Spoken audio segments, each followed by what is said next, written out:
नमस्कार दोस्तों, आज मैं लोगों से दो बातें करना चाहूँगा।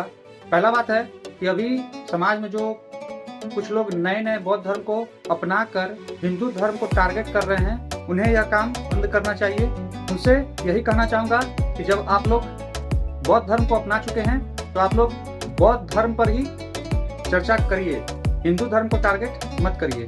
आपने जिनका अनुसरण करते हुए बौद्ध धर्म अपनाया है, उनके ही द्वारा दिए गए संविधान में यह कहा गया है कि किसी भी धर्म पर टिप्पणी करना संविधान का उल्लंघन है। और दूसरी बात है कि जो लोग बौद्ध धर्म को अपना चुके हैं, उनकी बौद्धिक स्थिरता देखिए कि एक तरफ वह कहते हैं कि ब्राह्मण भिक्षा मांगकर अपना जीवन यापन करते थे और नारा लगाते हैं, दलित का आटा यादव जी का घी पूरी खाए पंडित जी।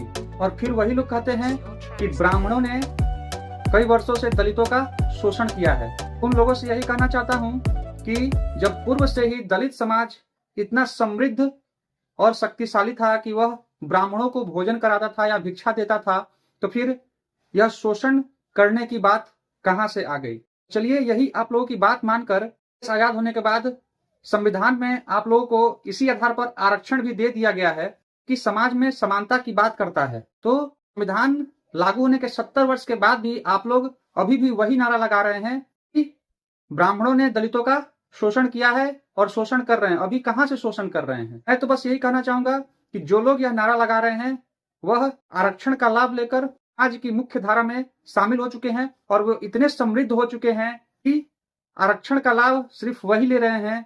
आरक्षण का लाभ उन गरीब दलितों तक नहीं पहुंच पा रहा है। उनके पास सारे साधन मौजूद हैं और वह आर्थिक रूप से धनी भी हो गए हैं। इसके बावजूद भी वह आरक्षण का लाभ लेने में लगे हुए हैं। जो SC ST को आरक्षण का लाभ मिल रहा है, यह SC ST कोई जाति नहीं है, यह एक शेड्यूल कास्ट और शेड्यूल ट्राइब है जिसमें किसी भी जाति को शामिल किया जा सकता है।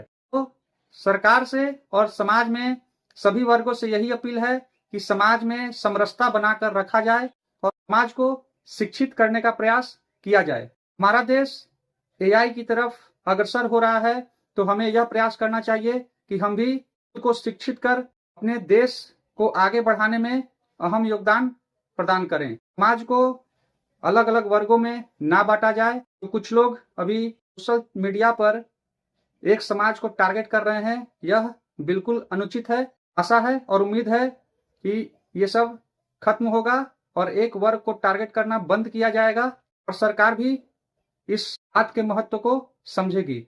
धन्यवाद दोस्तों।